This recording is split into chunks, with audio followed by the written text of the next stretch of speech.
We are passing around a sign-in sheet. Please do sign in. We have some programs. There's some literature up front here that you might want to take a look at on your way out. This event called Black Politics and State Violence has been hosted by the Platypus Affiliated Society, whose slogan is "The left is dead, long live the left." Platypus is concerned with exploring the improbable but not impossible tasks and project of the reemergence of a critical left with emancipatory social intent. We look forward to making a critical but vital contribution towards a possible return to Marx for the potential reinvigoration of the left in coming years. Platypus organizes reading groups, public fora, research, and journalism focused on problems and tasks inherited from the old, the new, and post-political left for the possibilities of emancipatory politics today. So the panelists that we have with us today, on the far right, is Nancy Cato, who is a revolutionary feminist activist with the Freedom Socialist Party. She works at UC Hastings and previously at UC Berkeley, where she was a leader in the fight to save public education. Nancy is an activist in her union, AFSCME 3299, and is organized against the anti-abortionists and Nazi skinheads, and takes on bosses and movement bureaucrats alike. Her writings are included in the new anthology, Talking Back, Voices of Color, and in many other publications. In the middle, Clarence Thomas is a third-generation longshoreman and a member of the International Longshore and Warehouse Union.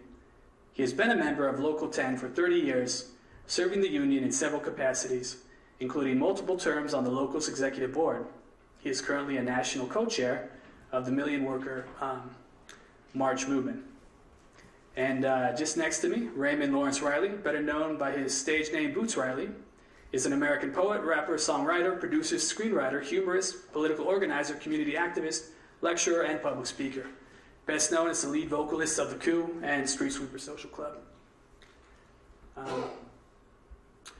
His interest in politics began at a young age, inspiring him to join the Radical Progressive Labor Party and the International Committee Against Racism at the age of 14.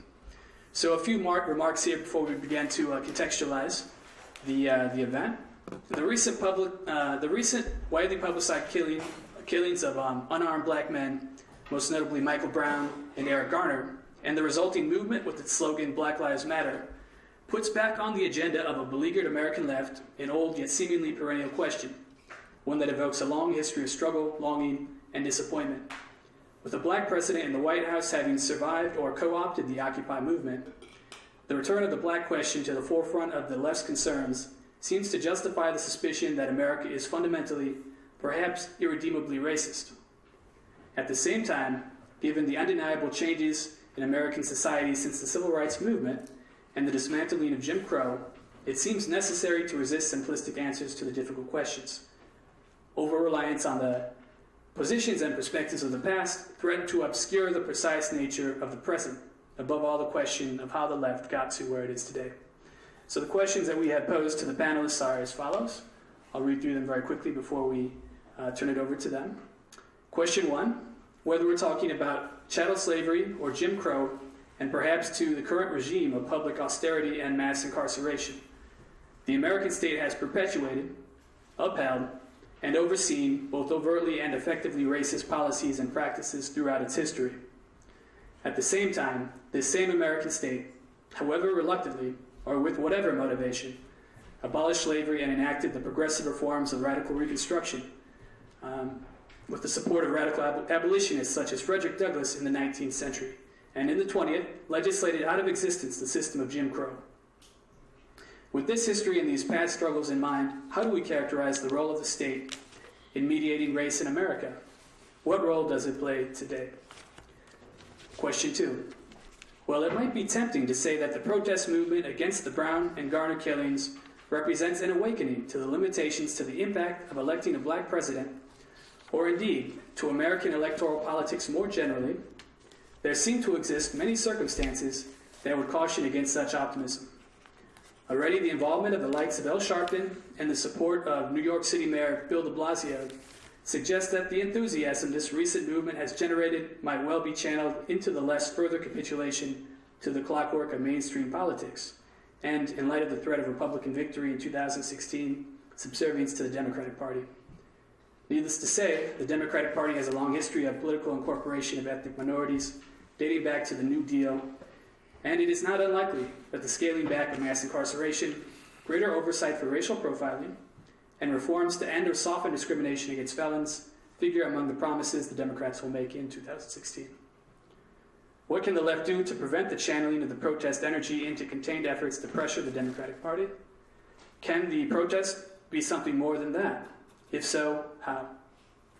And the final question, how is class, or more simply, the economy, relevant to discussions of race today? Is race a class issue? Has it always been? And if so, how are either or both race and class different in the present? If not, how do race and class relate to each other in the past and in the present?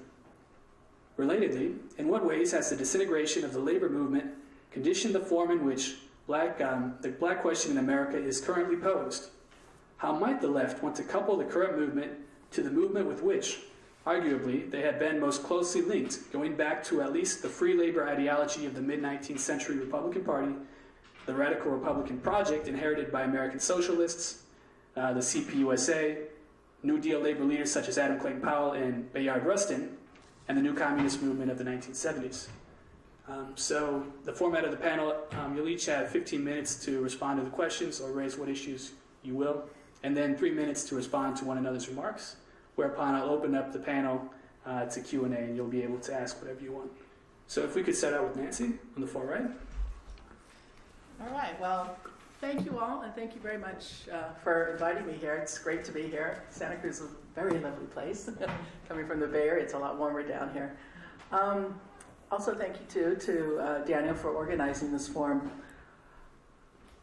So, lots of interesting and thought-provoking questions. To say the least. And I'm not going to go into super detail about a lot of them, but hopefully can touch on them. And I think also just hearing what Clarence and Boots have to say, too, I think that's the conversation, and also what you all have to say, too. I think that's kind of what I like to have us get out of this, is that we're ultimately all participating because we all definitely have something to say and contribute, and that knowledge is important in terms of forming, an overall collective plan. So in terms of what is the role of the state, historically, and actually even presently, I don't think it's really changed very much.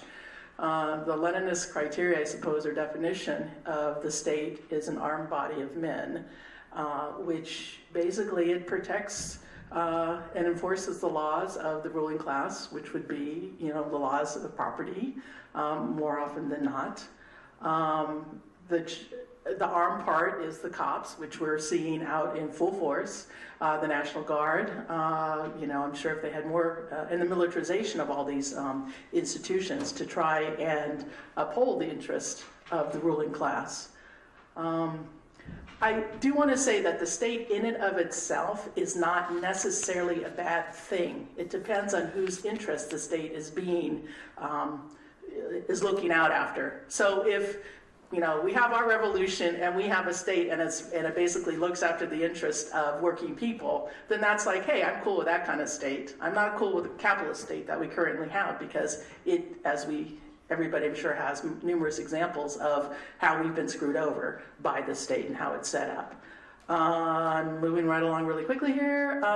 Also to note that any reforms that the state has granted, it's not because the state did it out of the kindness of its heart. It's because people were literally in the streets, protesting to push the state to give those reforms as a way to quell any sort of basically revolution. They sort of waited and said, oh, whoops, we'd rather give you a reform than to let you guys, carry out the revolution, which where everybody's going. The other thing is we look at Barack Obama, right? So as a black president, what has he done? Not much, very little, to deal and address with the economic and social inequality that African Americans are facing. That's not surprising, because yes, he's black, but on the other hand, he is a representative of the state. With regards to the Democrats, I am a lifelong opponent of the Democrats, and every union that I've ever belonged to, I've come out and said, hey, look, I am not going to participate in knocking on doors to get Democrats elected. I refuse to sit in a labor council meeting and hear time and time again how our candidate, labor's candidate, sold us out on fill in the blank issue. And when I say and have raised in labor council meetings, why don't we run our own candidates, own labor candidates? Oh, good idea, but, always the but. Not enough time, we don't have the resources. I said, why don't we use those automatic callers so when Occupy was happening, let's call people up and tell them, come out to the mass demonstration. There was like this silence in the room because it's like, you know, we should use our robocallers for anything other than getting out the vote for Democrats. Again, the push for the labor has such an important role in social movements. And right now it is. Organized labor is tied to the Democratic Party, which is a party of the bosses, as we all know.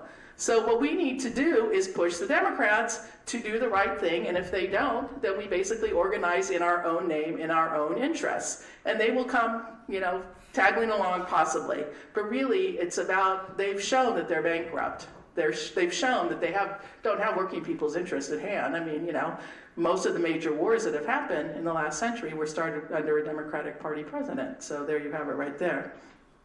Our role as the left is to radicalize people and to provide radical alternatives. People understand that capitalism doesn't work. You know, you can pretty much talk to anybody on the street and they'll say, yeah, it doesn't work. But then it's like, okay, yeah. They're looking for radical solutions, and they're looking for a leadership they can trust and have confidence in order to lead them, right? And it feels like it's inclusive. So it's not just, hey, Nancy, I like you, I'm gonna go with you. No, it's like, hey, you, I like you, and let's talk some more. Let's figure this out. Let's collectively figure out what do we need to do.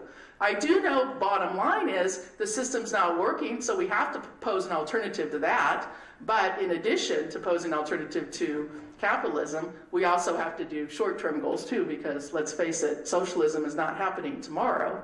So we do have to build people's confidence. We do have to work together and to grow the movement and to grow the confidence that people really do have and are willing to put the work into it. I think people don't vote because there's nothing to vote for. There's no difference in terms of because the capitalists have the party system so locked up. You know, they say that voting is the sort of, you know, major form of democracy. Well, we know how many hundreds of millions of people can't vote for a variety of other reasons, mostly because of rules and laws that have been put up to prevent people from voting. And that those people voting who want to vote tends to be people of color, working people. Class and race are intertwined. However, class is the overall umbrella that race, sex, sexuality, and immigrant status falls under. Yes, there are wealthy blacks. Look at Michael Jordan. There are blacks in powerful positions. Look at, you know, the other Clarence Thomas, Obama, Loretta Lynn.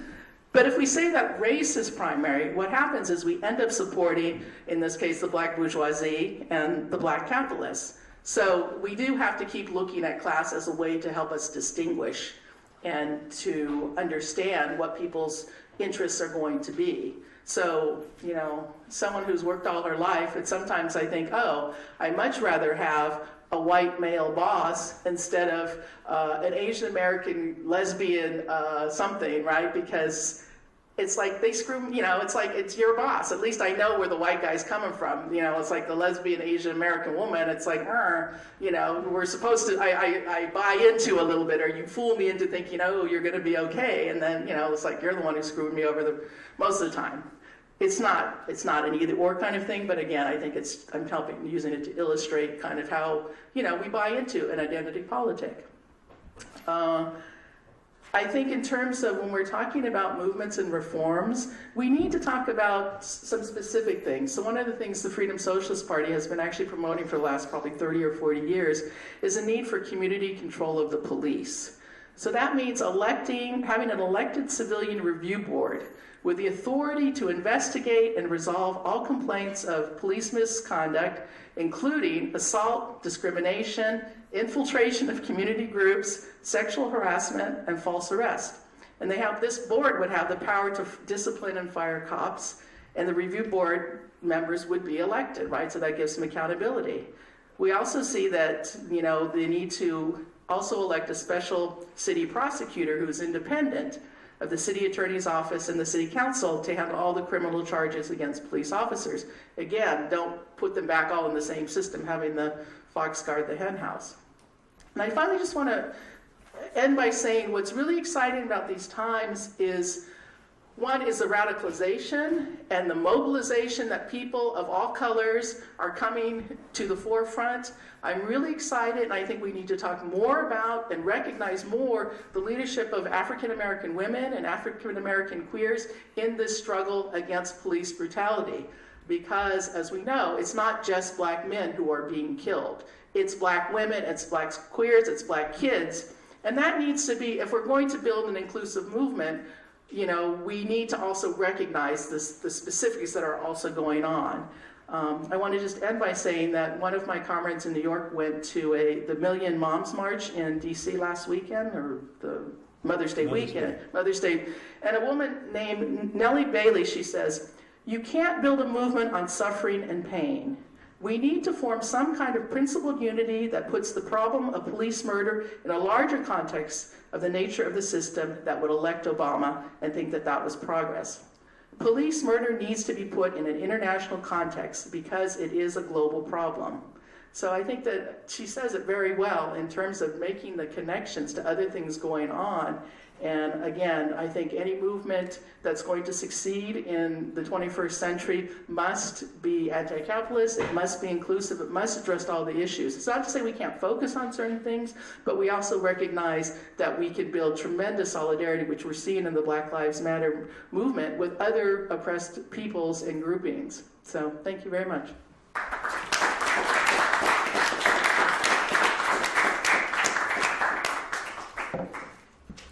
I'm going to stand up.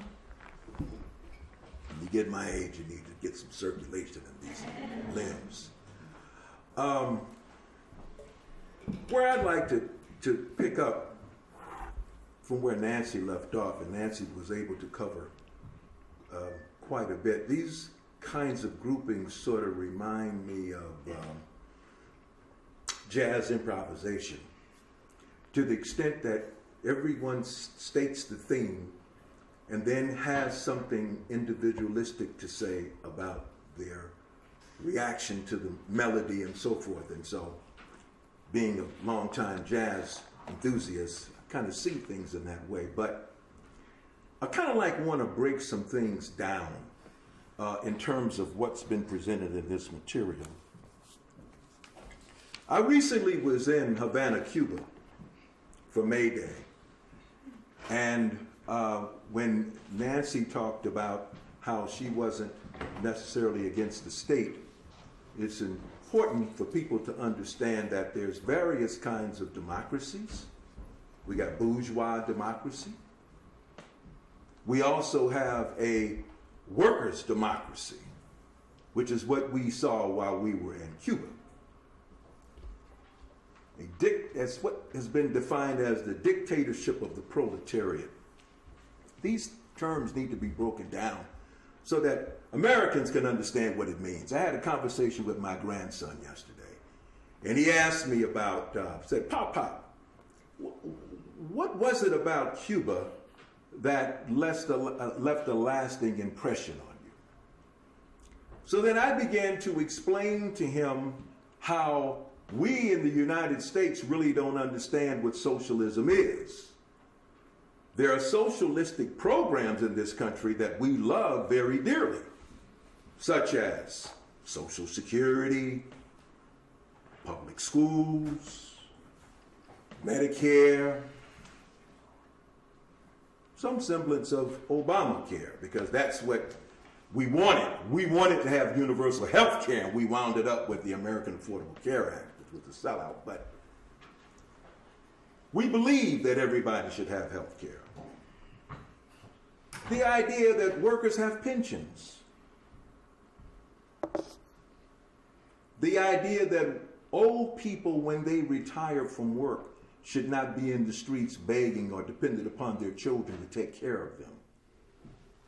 All of those things that I made reference to are socialistic programs. And they came about not because some Democrat or Republican in the White House wanted us to have them. It's because we engaged in struggle. As a worker, May 1st means something to me. It's International Workers' Day. The recognition of workers around the world as to what workers in the United States did to end child labor, to establish the 8-hour workday. And it was achieved through struggle, through strikes, through fighting the police, Pinkertons, that's a security agency, vigilantes. So,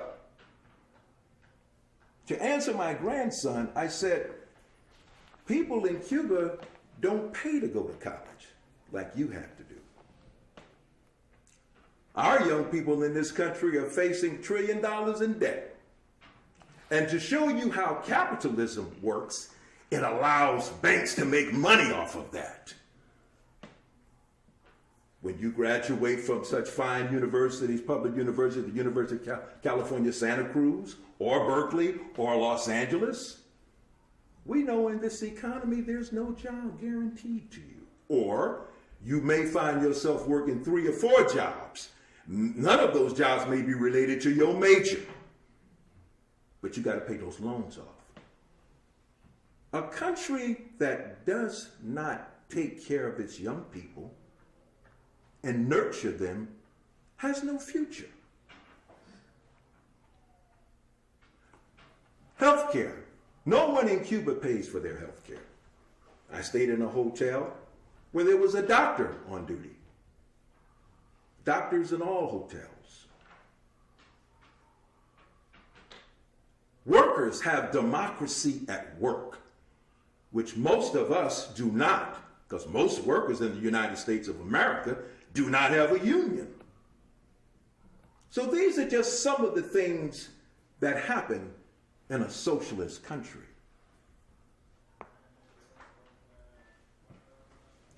On the issue of class and race, the two are inextricably linked. I can prove it to you. I'm a longshore worker. In 1934, there was a West Coast maritime strike. And at the time, San Francisco was the #1 maritime port city in the world. The strike was about the issue concerning collective bargaining, reducing the workday, increasing wages, but most important of all, having the right for workers to control a hiring hall. A very revolutionary concept. Longshoremen, for those of you who don't know what we do, we are responsible for the loading and unloading of maritime cargo.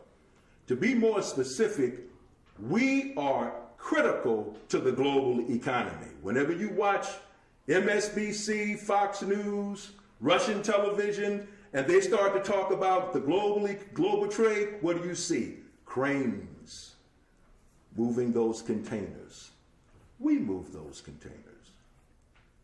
The shoes that you're wearing, the computers that you have in your hand, or the cell phones, the cars that you drive from Asia, they all come off of a ship.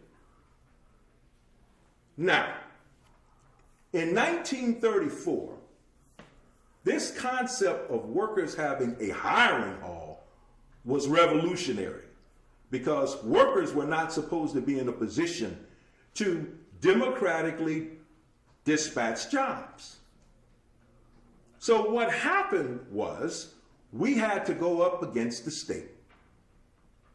Not only the shipping bosses, the shipping companies, which are international in scope, but also the Hearst family, the state of California, the National Guard, the San Francisco Police Department, the Pinkerton Security Agency, vigilantes, and also assassins.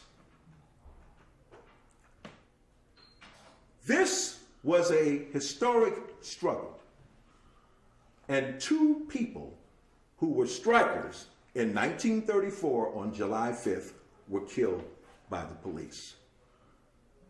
We memorialize that date by referring to that as Bloody Thursday. And every July 5th, we shut down all the 29 ports on the West Coast for 24 hours in memory of those 2 men. You say, well, Clarence, where is all of this leading to with around the question of race and class? Well, I'm going to get to that right now. When those 2 people were killed, there was such an outcry from the working class. There was one of the longest processions in the history of San Francisco that took place. And that led to a 4-day general strike, shutting down the entire city of San Francisco. The whole city was just paralyzed. We were able to build a consensus in the labor movement to get even the more conservative elements of the labor movement to support a general strike, and it was successful. But one of the things that threatened to undermine the union being able to win that strike was the fact that during the course of the strike, people who look like me, African Americans, were used as scabs.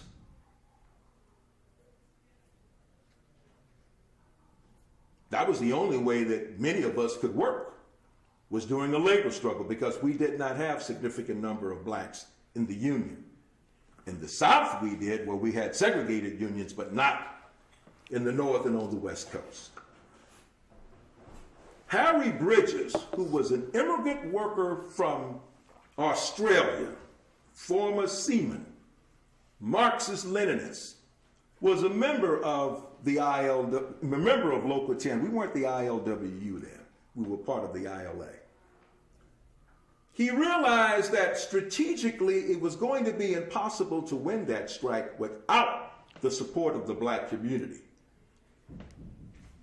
He had an understanding about class and race and realized that black workers and white workers had a destiny that was inextricably linked.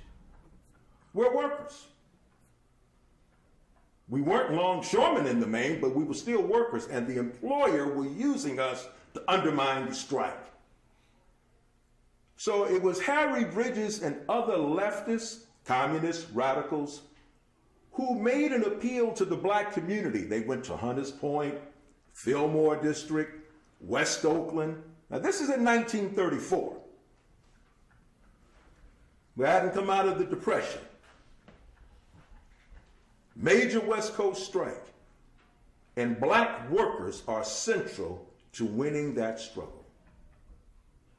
Bridges and the other leftists said, if you will support us on the picket line, we will make sure that you are a part of the union. And it is for that reason that the city of San Francisco and ILW Local 10 has more African Americans than any other port city on the West Coast. 80% or something like that. That's the question of race and class. I could go back further and talk about how there were many instances of slaves coalescing with Irish to engage in rebellions and uprisings. But the issue of color has always been used to divide the working class. And for so long in this country, and particularly in the labor movement, black unemployed workers, underemployed workers, immigrant workers, black youth, they're not considered a part of the formal working class. It's almost like the white working class has two working class in mind, theirs and the one that doesn't count. That's one of the reasons why there's so little class consciousness in the United States. So, Bridges understood this, The black community understood it, but obviously the labor movement didn't understand it. Because even to this day, there is still a lot of reluctance on the part of working class organizations to accept black workers. The point is that you can't have capitalism without racism. You cannot have it. I can prove it. When we talk about the history of colonialism, what some liken to say, the first real expression of gentrification, when the colonizers move in, displace, commit genocide, what we call in the 50s and 60s urban removal, Negro removal. We now see the displacement of immigrants, blacks, and working class people from the cities. We see it in San Francisco, New York City. Harlem ain't Harlem anymore. The Fillmore ain't the Fillmore anymore. We see it now in West Oakland. Boots lives there. He could tell you firsthand what's going on at West Oakland. It's 2 minutes. 2 minutes. That's all? Okay, I better wrap it up. But let me just say this. On the question of the Democratic Party and left-wing politics, I'm going to be very blunt. In my opinion, the only way we're going to stop police terror of the black and brown community is to stop commerce. You could have all the rallies that you want. You could put millions of people in the street. If you are not disrupting capitalism, you ain't gonna get no action. That is the reason why there's so much commotion about what's going on in Baltimore. The Baltimore Orioles played a baseball game with no fans in it? Why was that? ILW Local 10 did not go to work for 8 hours on International Workers' Day, shutting down 5 Bay Area ports, not because they want a good contract, but because we are resisting and opposing police terror. The same way we opposed apartheid in 1984 when we did not work South African cargo for 10 days. The same as we did on October 16th through the 21st when we did not work Israeli cargo for 4 days. It was the reason why we did not work for 8 hours in October of 2010 calling for justice for Oscar Grant, jail to killer cops. We understand the relationship of being a power at the point of production. The only way we got the 8-hour workday is because workers use the leverage at the point of production. That's the only thing the bosses care about. So, in conclusion, we need transitional demands. We can't wait until we got everything that they got in Cuba. We got to have transitional demands right now. Universal health care, slashing the military budget, protection of all pensions, affordable housing, stop the dismantling of public education, enforcement of all civil rights, protect the environment. And we should be linking the struggle of Black Lives Matter, $15 an hour in a union, immigrant rights, stop the terror on black and brown people. They all should be brought together. They are not separate. Thank you very much.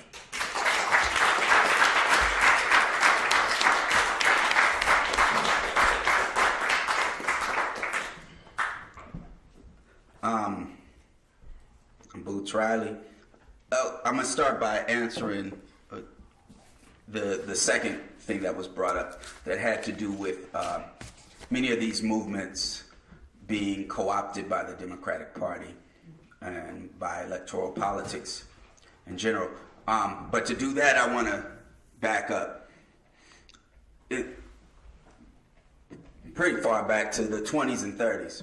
And what I'm going to say here is doing a lot of essentializing, and it's real general and opinionated. It's not footnoted, but most of it is true. But so during the 20s and 30s, there were 1 million card-carrying members of the Communist Party. There were militant miners' strikes in Alabama and Colorado. There were militant strikes going on in the Midwest, Utah. As a matter of fact, J. Edgar Hoover claimed that places like Utah, Montana, Michigan, Alabama, those were hotbeds of communist activity. And he wasn't being paranoid. They were. Later on, in the 40s, revolutionaries, which the biggest grouping of revolutionaries was the Communist Party in the United States, and they took the tactic of going underground as part of the United Front against fascism. So the idea was to help the U.S. beat Hitler. There wasn't going to be a whole lot of rebellion going on, and because of other problems that they were having inside unions and inside other things, they went underground, which made things prime and right for the 50s, when the 50s came along, and the House Un-American Activities Committee during McCarthyism was able to say, hey, that person right there who you've been working with for 15 years, they're actually a communist. They're actually revolutionary. Because there had been a different tactic as opposed to in the 20s and 30s, where radicals were organizing militant movements around labor, but being open with their radicalism. It being openly part of a revolutionary program. And there had been revolutions going on all over the place. So, again, like I said, I'm generalizing, leaving a lot of things out. But the point is, once the McCarthy era happened, and at the same time there was the split in the Communist Party around some of the things that were found out about Stalin, there were a lot of new organizations that were birthed. Those new organizations in the late 50s and early 60s came to be known as the New Left. The New Left did a lot of things differently. One of the great things it did was it was very outward in reaction to the last 20 years. It was very outward with its radical politics. It said, we're revolutionaries. You know, this is who we are. As a matter of fact, that's how the House Un-American Activities Committee got ended when they got to San Francisco, and people said, instead of saying, I'm not going to answer that question, they said, fuck you, I'm a communist. And they decided that this could be a rallying cry and it could make communism popular. So that was the end of House Un-American Activities Committee. However, you had the New Left now being very outward with their radical posture, but taking a different tactic. No longer was it organizing for the most part, organizing in the workplace or organizing in places like Utah, Montana, which now we look at as being hotbeds of right-wing republicanism.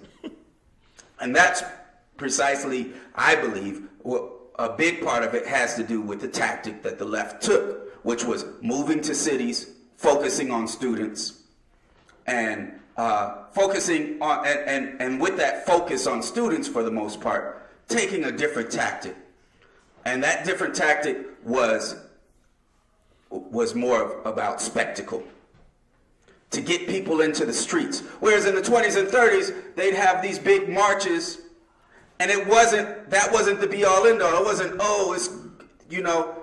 our goal was to get X amount of millions out on the street. That was part of it. But the reason that the people were out on the street was as a threat. That's why they call it a demonstration. It's demonstrating the strength. It isn't the strength itself, the ability to get people out in the street. It was saying, look, we can shut your industry down. Look, this is what we can do. In the 60s, and this happened in a lot of places, it became, the spectacle was what it became about. And part of that had to do with the focus on students as opposed to the focus on the working class. Now, I'm giving a lot of leeway to the right wing because the right wing chased, and liberals chased radicals out of union movements all over the place. But radicals moved to a new place and started doing things in a new way. And what you had grow out of that was a bunch of radicals hiding behind art and academia. And that's what, I'm an outgrowth of that, right? Myself. Instead of organizing in the working class. It became a trend. If you had radical ideas, move from your town in the Midwest, move to the Bay Area, move to New York, move to some place where everybody else thinks like you do, right? And so we developed all sorts of politics that had to do with not really having a base of power for the left. The base of power for the left ended up becoming how many people we can get out on the street, or how many windows we could break, how much commotion can it seem like there is. And what that was that developed because the left has spent decades running away from actual class struggle.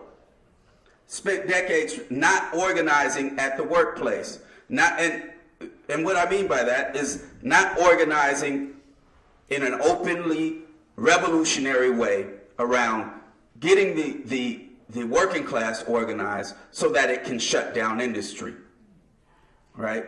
And so it looked for other ways to talk about these problems. So there are many like liberal left people that will talk about the problems that go on in Oakland, for instance. And because we've had decades of running away from class struggle, we'll talk about, for instance, violence on the streets in Oakland. We'll talk about it in terms of getting more after-school programs going on, or teaching people to wear the right clothes to a job interview, or how do we deal with these problems? And what it ends up doing is putting the onus of the problem on people's behavior, right? So, on the one hand, you end up having having campaigns that are constricted by the fact that there is no power in it, that they're not looking for their power base, that the power base is that they're explaining to the community that their power is that they can get people onto the street. And when we explain that to the community, that their power is, we might be able to get 3 million people on the street, 5 million people on the street, and then things will change. We are saying the exact same thing the Democrats are saying. We are saying if enough people complain, the people at the top will listen to us. And that's where even the radical left is at right now for the most part. And that's because we leave the labor struggles to the liberals. We leave it to the people that don't want to make revolutions. And to the extent that we do get involved in it, we're getting involved only in the structures that already exist, only in the labor structures that already exist, while 93% of the workforce is unorganized. So it makes sense that these struggles end up turning into, campaign or legislation struggles, because we are not using the ability to withhold our labor as an actual force for change. Once we do that, then people see these things as winnable. So much of my time organizing has been filled with conversations about, oh, y'all gonna do that marching shit, it's not gonna work. And you have to then explain the whole movement, and then for a second you're like, okay, yeah, you're right. The marching thing is not going to work. What it does do, the one thing it does do, is let a lot of people know that there are folks with their same point of view. But I don't think exposing is the thing that gets people to action. You can expose all the truths you want, and sometimes that can end up seeming overwhelming, like there's nothing we can do. And the thing that makes people want to join a movement is the feeling that they could win. During the short time of the Occupy movement, there was a general strike called for, and it ignited many people's imaginations. Around 50,000 people showed up and were part of that. And the reason that 50,000 people showed up, side note, there were a lot of conversations with many organizations that had been around in Oakland for a long time. Some of them who I had worked with over a period of 20 years, some of them who I just knew around. And the conversation was this: well, Occupy is a white thing because it's not handling the issues that we're talking about. It's not handling the issues of the community. And what they meant was the issues of the community in the way that we've explained them in the past. And the way that they've explained them is the reason why they don't have much traction in the community in the first place. And the reason, and which is the same reason why more, black folks got involved in the Occupy campaign then got involved in many organizations that I knew before who were all black organizations. Because people said, oh, you're going to have a general strike? Oh, you're going to gain some traction there because you're talking about cutting off money. And even without any radical background or reading groups or anything, we all sit around and we understand from just watching TV that the people with the money have the power. The thing that radicals need to do is connect the idea that we have power over the people with the money because we create their wealth, right? And so as long as we're not doing that, it's an easy jump from these campaigns over to some sort of democratic campaign because we going further than that, when we don't handle these issues through the tactic of class struggle, we end up backing up all of the reasonings people give for police violence in the first place. All of the justifications for police violence have a close origin to what a lot of the liberal left is putting out. For instance, okay, 2 minutes. For instance, we talk about unemployment, and we talk about it in terms of people having lack of self-esteem.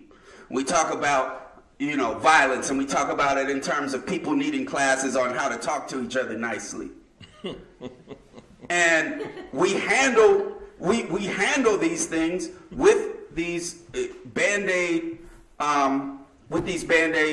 programs, and the Band-Aid programs say, yes, black people are more violent. It's something in the culture.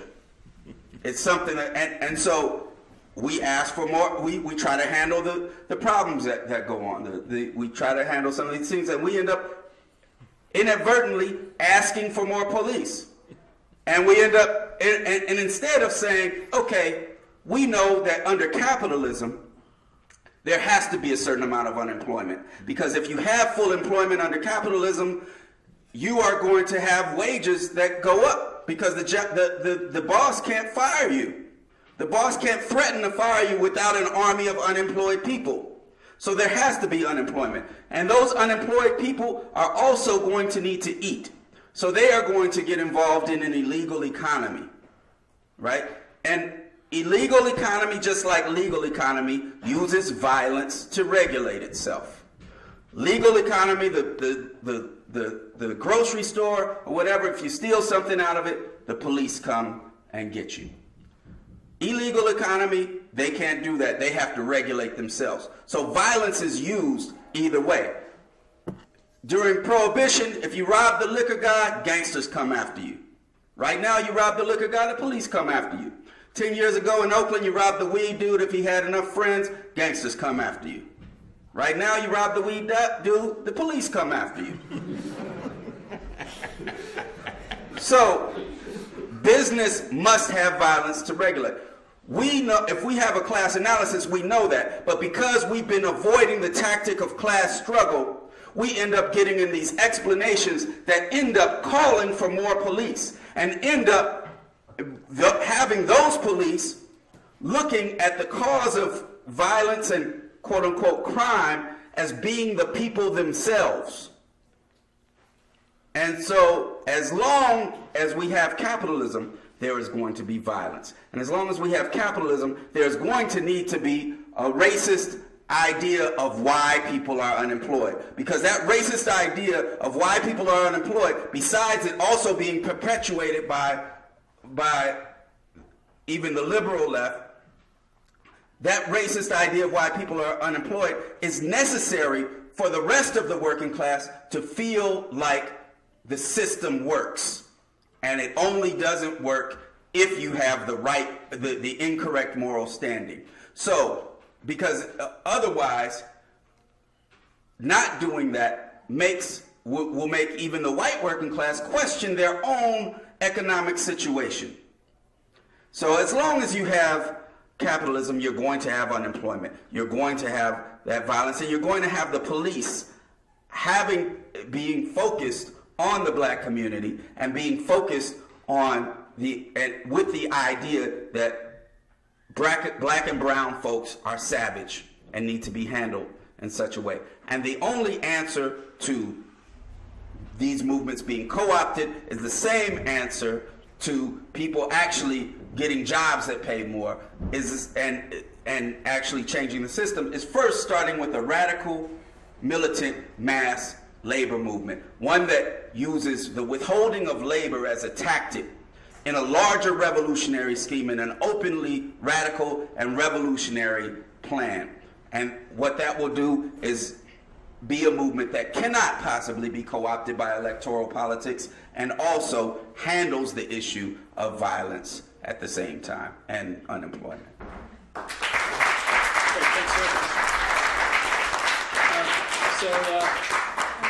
Thanks very much. So you'll have 3 minutes to respond. Nancy, if you want to go first. Wow, lots of stuff. Thank you all. This idea of withholding labor, right? I think that is really the key. And because capitalism makes its profit off of our labor. And by the only power that we really, or the real power that we have is that we don't go along with that program. I think the difficulty is, as Boots said, it's like organized labor is like some minuscule, less than 10% in this country, right? For a variety of different reasons, unfortunately. But it's not to say that we can't also, I think labor to some degree, and through the efforts, I think, of people of color, are also saying, hey, look, there's and immigrant workers in particular, right, is like, hey, we may not have a union, but we are still going to go on strike. We are still going to stand up and demand, higher wages and the ending of wage theft and better working conditions and that sort of stuff, which is important. I think organized labor needs to do whatever it can instead of, I used to belong to the Alameda County Central Labor Council, and they said, oh, we're spending like 20% of our resources into organizing workers, and we're spending like 80% into like getting out the vote. Like, what's wrong with this picture, right? And it's like they proudly said it. Like, I'm like, am I hearing this right? Because it's just like, no, that's not what labor unions are for. They're there to basically, that's what a union is. It stands up for working people, and it stands up for its own members. It doesn't sell its own members down the road and then use the members' labor to basically, have the bosses screw us over. That's like totally masochistic. But I think the difficulty is again, the confidence of giving people to say, where is the support? Clarence was telling, I think, an excellent example of how, okay, fine, you come out for us, African Americans, and we will allow you, and you know, we're going to have an integrated union. We have to make those kinds of, like, they're not trade-offs, but to give people some real things to make it worth their while, because there's a lot at stake, as people know who are working 2 and 3 and 4 jobs, or working in the, you know, the underground or illegal, whatever we want to call economy, right? It's like, it's tough, and people are barely surviving. So they need to have some of those quote-unquote guarantees, right? That we're going to look out after each other. It's not these bad promises, fake promises, these lies that we get told. I think the other thing too is again, I'm going to go back to the inclusion thing too, because there's a whole lot of other people we're not looking at. Like I said, immigrant workers, my God, talk about the most militant workers that you've seen in quite a long time. It's an inspiration. You know, women workers, you know, women want to belong to unions because we understand, hey, we need some help here, right? And you need to, we're going to bring to the labor, we bring to the labor movement, not just about we need more money, but we're going to talk about childcare, we're going to talk about wage equity, we're going to talk about, you know, social justice issues, because that's our lives. And we're going to raise it and make it okay for guys to say that too, right? Because we're like, hey, we don't have a choice here. So, I'd like to hear more of what other people are thinking in terms of how do we build these united fronts, because that's what we're talking about, where we are bringing in not just labor, you know, sort of like narrow box labor, but all working people, and to be inclusive, because if we don't do that, we are not going anywhere. And again, the aspect, the global aspect, this stuff is not happening just in this country. What's happening in the violence against students in Mexico, for instance, is exactly what they're planning and have already started to do. Well, frankly, yeah, in terms of the police, you know, the police brutality, it's the same. It's one and the same. I'm sure we're funding Mexico too, so. Yeah, I'm going to be very brief, but Nancy's point about connecting these struggles, one of the things that you don't hear a lot in this country, but you hear a lot about it in Spain, you hear a lot about it in Greece, is the big A, austerity. I think that's one of the reasons why we're seeing so many young whites in Black Lives Matter campaigns. And it's been quite startling to the system. While black people and people of color have always represented the other in this nation, we got to go back to 1619 when we were brought on these shores. Violence, terrorism. If you notice, why is it that they don't talk about terrorism when it comes to black folks in the KKK? Or how black people were hanged for a public spectacle? That's violence. But so is poverty. That's violence too. Violence is when a person goes to work and gets a pink slip and said that you're out. We don't care about your house note, your health care, your children, you're gone. We're moving to where wages are more competitive. You got to understand, and the young whites understand this. While they may not be getting shot down in the back in graphic ways that we are, but their futures are being shot down in the back. They know that they will not be able to achieve what their parents have achieved. Because the economy, capitalism is not serving the needs of us that it did 50 years ago. I'm a 3rd generation longshoreman. There used to be 3 auto plants in Oakland. There aren't any now. Steel plants. There aren't any now of any note. We need to begin to connect these dots and connect these struggles. And on the question of the Black Lives Matter, I am so heartened by what I am seeing being manifested in the community by women, transgender, queer, and others who are stepping forward. This is happening for a reason. The 40 years of mass incarceration of black men and the devastation that it has impacted on the community. Even the Republicans are talking about it now. Oh, We can't sustain locking people up and paying all this money. It isn't sustainable. Capitalism is not sustainable. And this is what we need to be raising every day. It's not sustainable. I'm going to get a little political right now. I don't care what Hillary Clinton says. She can do all the political cross-dressing she wants. She's not a populist. She took glee when she saw Gaddafi being killed. We came, we conquered. She does not believe that Black Lives Matter, but she'll say anything to get elected. And she hopes that you young people will go for it, but you won't. Where has she been on the question of the student loans when she was a senator? It's the same concept as the payday loans. Give you a loan on your car. These loans are worse than going to a loan shark. And now they're doing it to their own children. Do they not have any respect? They don't care about the environment. They don't care about anything. Capitalism is about commodifying everything in its wake. It's undemocratic. It's fascist. They only are concerned with the shareholders. No democracy. Democracy is more than just voting. But this charade that they call an election. And how many parties that you got. Who do they represent?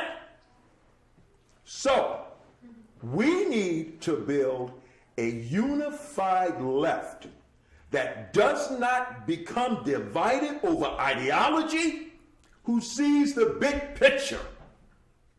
We come around the question of stopping police terror. We stand together on the rights for workers to organize to have a living wage. If Harvard, Princeton, Stanford wants to charge a lot of money to go, let them do it. The University of California, Michigan State, University of Michigan, University of Missouri, the state colleges, they should be free. Cut that military budget. Oh, we can't afford to pay for it. Yes, we can. We got ISIS. I'm not afraid of ISIS. I'm afraid of the police. Okay.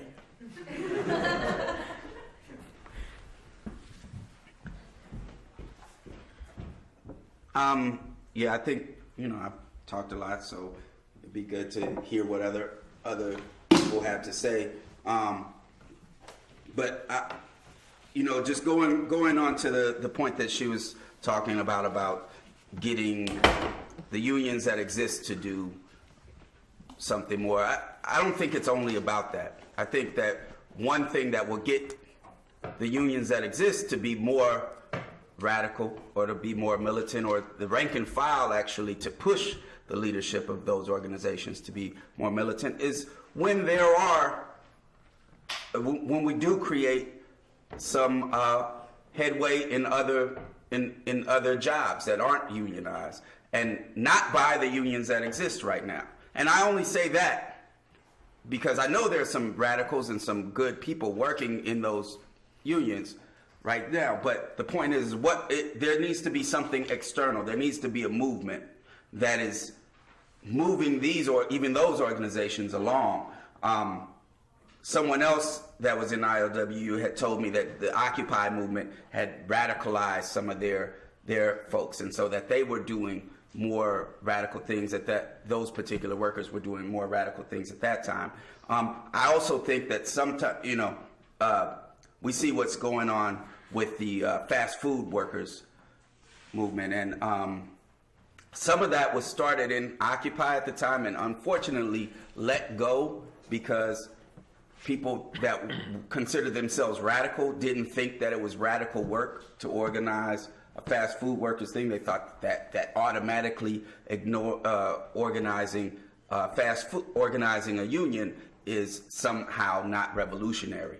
But so that got let go, and shortly after that, SEIU started picking up those reins. But in order for a union to actually win in something like that, it's going to have to be one that's willing to do illegal things. Because the only way for fast food workers to really get a union that has any teeth is going to be, because you got smaller franchises, it's going to have to be with solidarity strikes. Solidarity strikes are illegal, right? They're illegal because they work. The Taft-Hartley rules are there because these are tactics that work. Now, most union leaders as they exist right now, they don't want to go to jail for something like that. But many radicals that consider themselves revolutionaries are already going to jail for things that are not as potent, as that. So if we have a movement that's organized and led by radicals, openly calling this part of a larger revolutionary movement and openly saying, yes, we are breaking some of these laws and we will do whatever works, then you'll have one that the workers of those industries will know is fighting for them, and B, one that actually wins. Because that's what it's going to take, is having some victories for people to want to join in on those. And so SEIU, from what I can see, and someone can correct me if I'm wrong, they've engaged a lot of people in the fast food workers things, but that energy is being corralled into just making higher minimum wage legislation, which is a different kind of win. It's different for a strike to win $15 an hour as opposed to legislation being had. Because if you have a strike that wins a $15 an hour pay raise, then you have an organization there that keeps fighting and can collectively bargain for a lot of different things and can grow to other industries. You have the legislation and you just have some people's wages go up, and what it does is it doesn't teach people how to fight.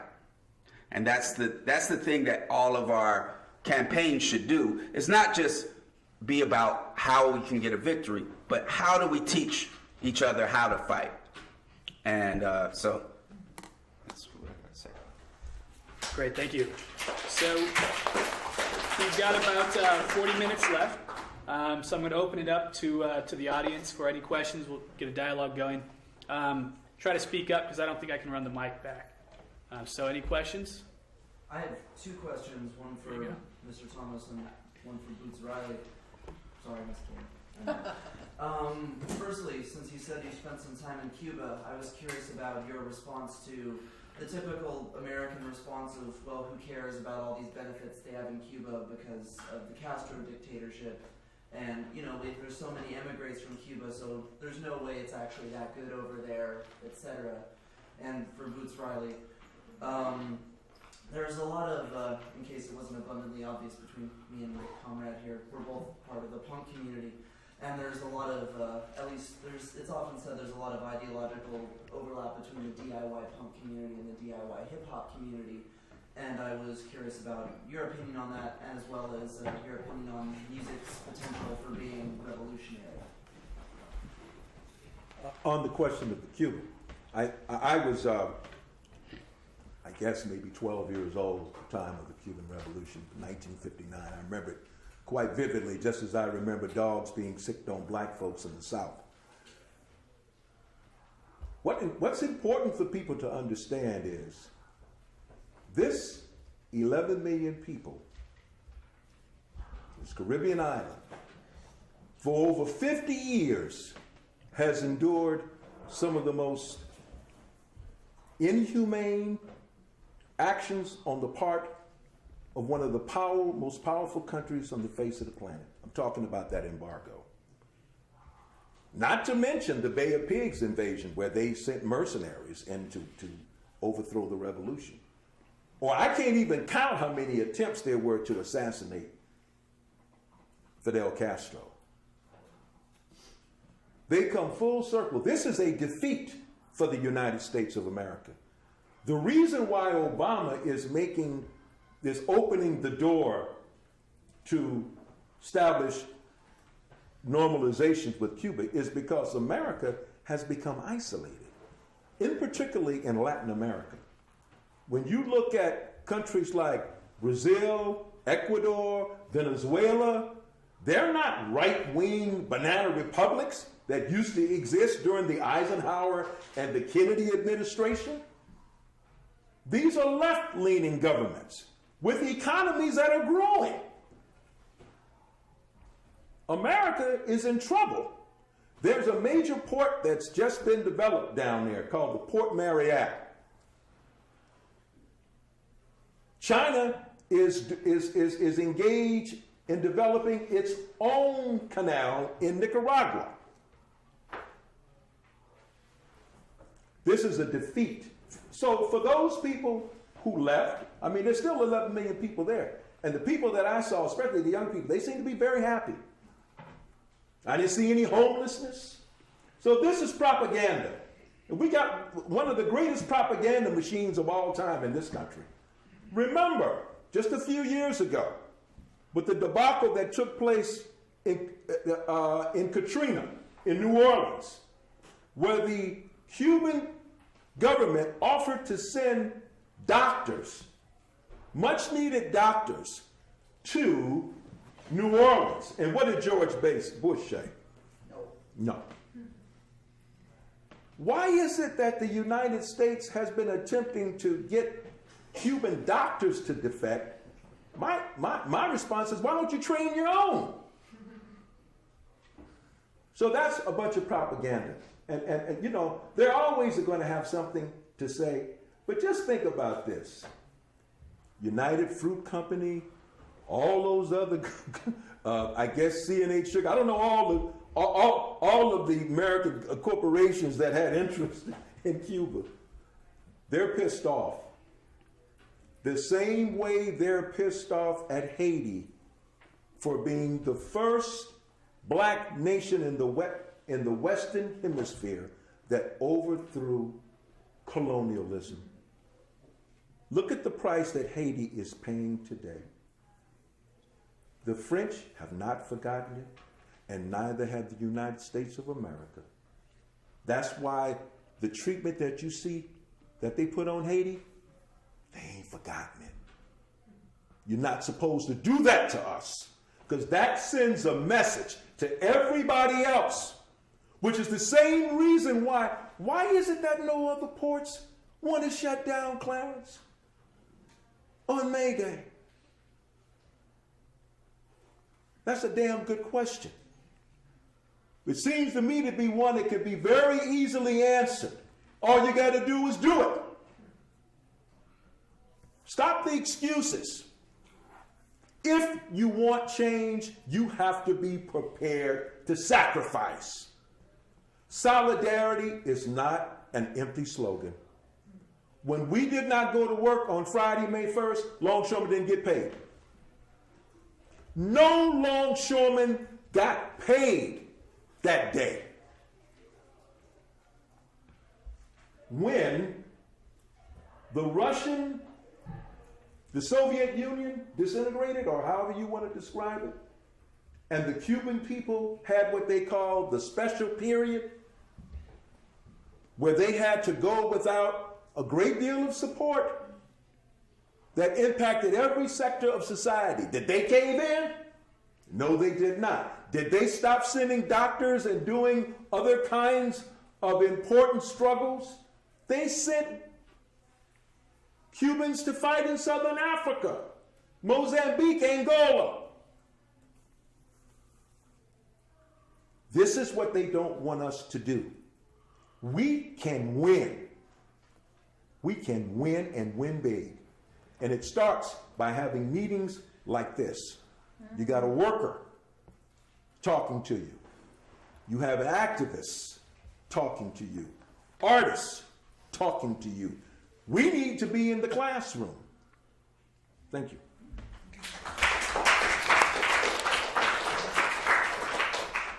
To answer his other question, I think there is some overlap in DIY punk and DIY hip hop.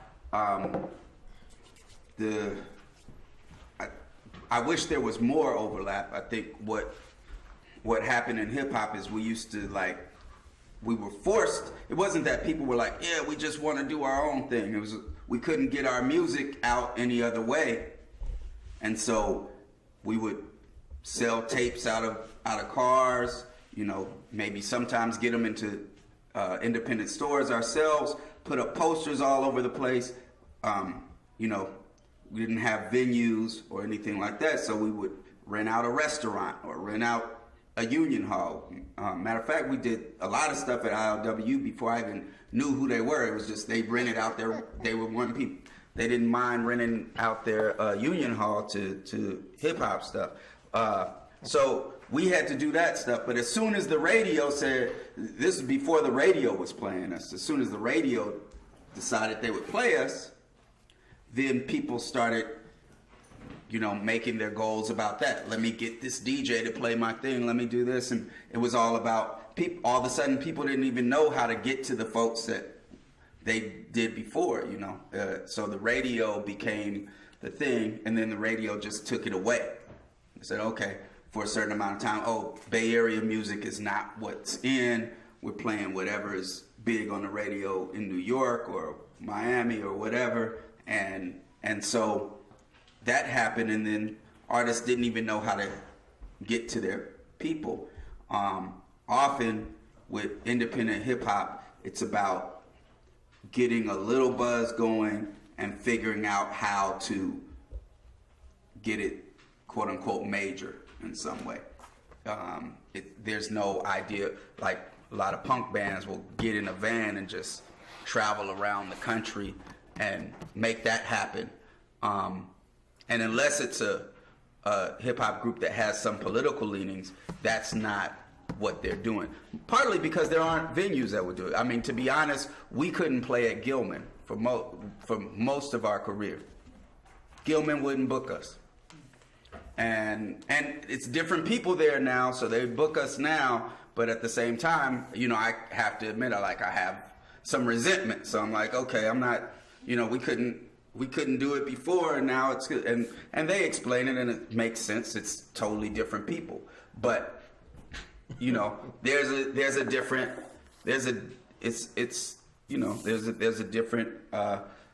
thing going on there. So, so there's some overlap. But I think DI, from what I can understand, is that movement is almost like its own reformist social movement. And I don't say reformist in a bad way, but that's what it is. It's kind of like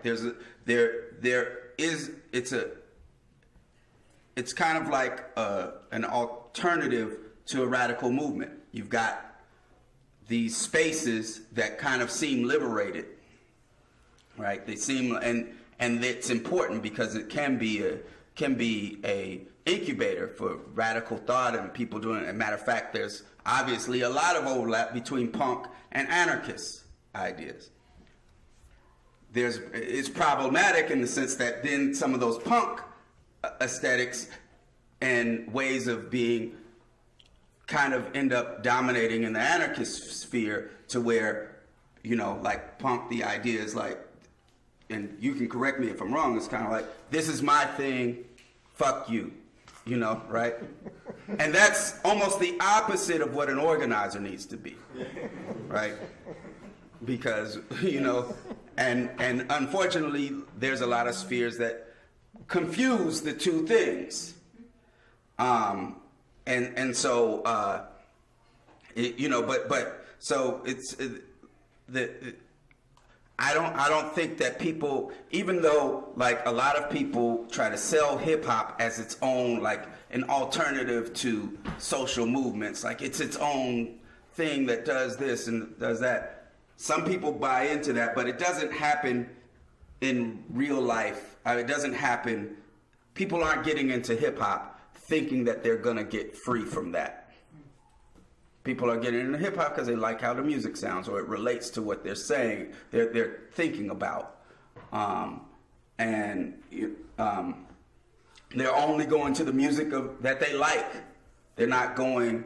Whereas, like what I notice, what I like about places like Gilman and places I see like that all around the world, because in Europe, places like Gilman are more even are more connected to social movements, like the squats and, you know, social centers, and people are coming, they don't care who's playing, it's about the crowd. And it's, you know, they're supporting the fact that this is happening. And that happens to a certain extent in the punk scene here. It doesn't necessarily happen in hip hop, which maybe makes you a better musician, you know, like, because we used to get booed, and that really helped us. And unfortunately now, you know, there's scenes like that where people are just there because it's the scene and it's good socially, but, you know, then the artist in me is like, this person really needs to get booed. They really need to. You know, they'll get better from that. They need to know that nobody in the crowd is feeling them. You know? But I don't know. Hopefully that answers some of the questions. Further questions? Yeah, I'm from Chicago, and I came to political consciousness as a Trotskyist. And one of the reasons why I was drawn to it was because it had a strategy, or at least in theory, that there couldn't be a socialist revolution unless it was had black leadership, or at least made the black question at the forefront of struggle. And I think that this is a really interesting time and opportunity for the forms and sources of oppression in the United States to be at the forefront of struggles. And I think that for young people, for myself, who's kind of been sporadically politically involved, one of the most important things to do is to try to come in contact with those sources of oppression, whether it's volunteering at a legal aid place, or at a needle exchange clinic, or teaching high schoolers, teaching people citizenship tests, not as a revolutionary act in itself, but as a kind of form of education for yourself, so that when things politically get ratcheted up, you know what's going on. You know what the problems are, and you have at least tactical solutions to things when people are forming a larger kind of political mass. Because a movement isn't just, as you guys are saying, people on the streets. It's the counterpower that we can assemble to, come to the aid of communities, to, have medics on hand to help people who are hurt in demonstrations. So, in these times, I think I just want to emphasize how people should, even on an individual level, kind of think about how they can continue to educate themselves to become more political, become more politically effective, and sort of invert the way that the university tells us to invest in ourselves, maybe kind of invest in yourself to become revolutionary. Because we can read about revolutionaries like Lenin, Rosa Luxemburg, Malcolm X. These are people who they weren't professors. They could have been. They weren't allowed to, but they were people who were supported by organizations and institutes that were funded by unions or cook organizations. So I think we ought to think about creating those resources and opportunities. I do have a question. I live in Santa Cruz. I'm a former UCSC employee. And we can't start a movement when there's 1, 2, maybe 3 black folks in the audience. Okay? We're dealing, what I deal with on a daily basis is a result of psychological, emotional colonialization. Where I walk down the streets of Santa Cruz and black folks don't acknowledge each other. What that tells me that it's not just me that they don't acknowledge as a fellow black person, but they don't acknowledge the common history, common past, or common future. Trying to become a part of and fit in and get a piece of white society. Okay. Furthermore, the black and brown idea, and I love this concept. 50% of the population of Santa Cruz County are Latino. They're not 50% of the business owners, surely not 50% of the homeowners, and they're not 50% of this audience. This should be filled. Now, these are some of the practical this is the practical question I have. How do we change this? Get this knowledge out there, this information, get these seats full to the people that it matters most to. Well, I have ideas about that. I think that when there's a campaign that seems winnable, it changes the discussion entirely, right? When we talk, there's a time in my life when I was involved in an organization called the International Committee Against Racism, and the whole thing was multiracial unity. And we get together and talk about multiracial unity.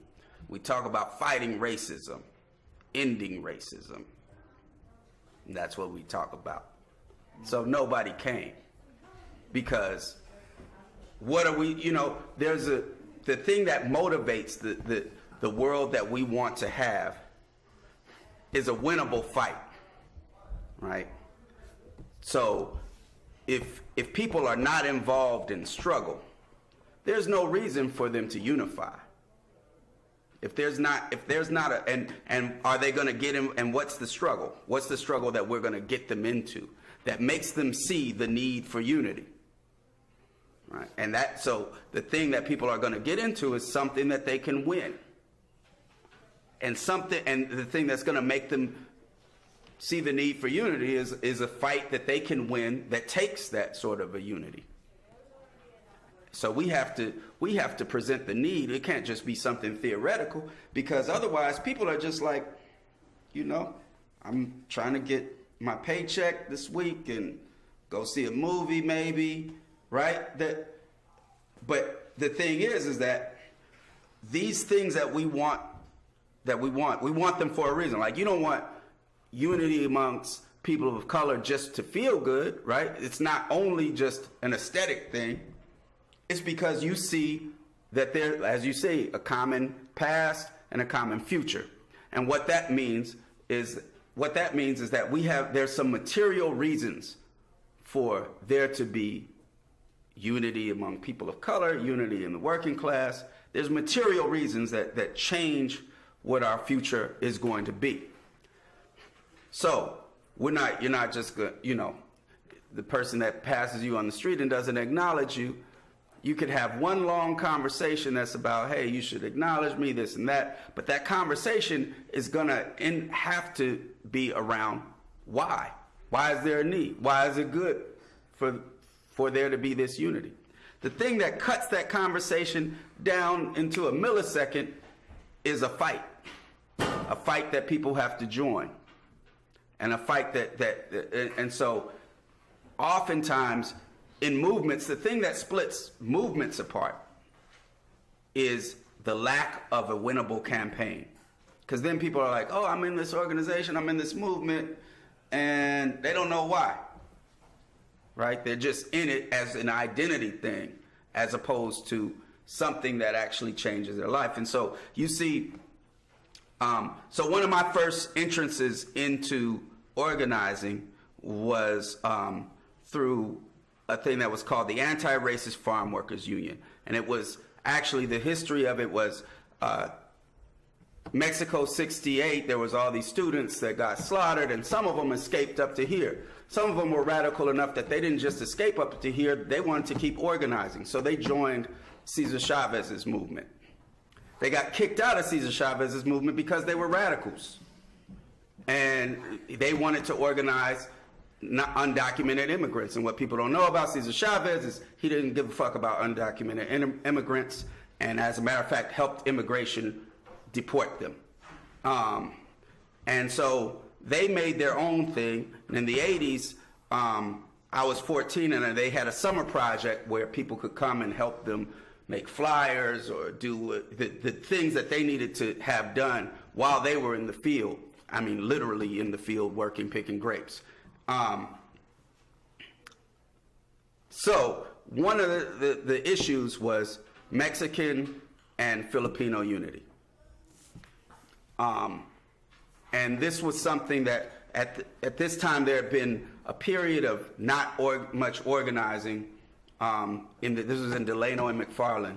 And there had been a period of not much organizing, so there was all of these people were getting into fights, people's kids, this and that. There's all sorts of stuff. But what got people together was the idea of this upcoming strike. And there didn't have to be all these things where they understand each other's culture, this and that. They got together, there might have been some parties or whatever, but it was like, there's a need for this. So there's a need to figure out how to build unity.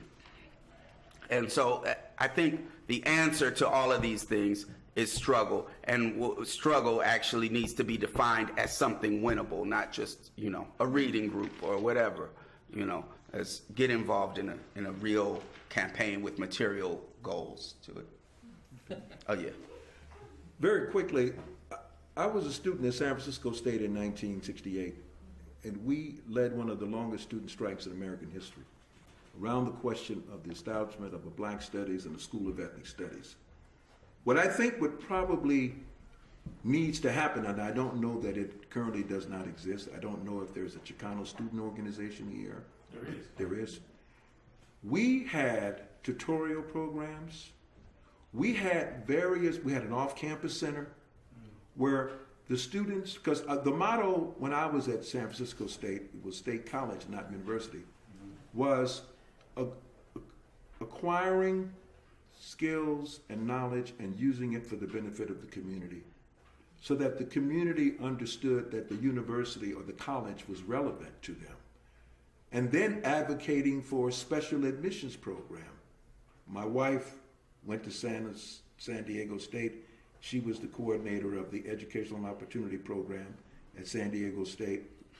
That whole EOP concept came from the students and the demands to have open enrollment, making the college accessible to the working class and not just to the elites.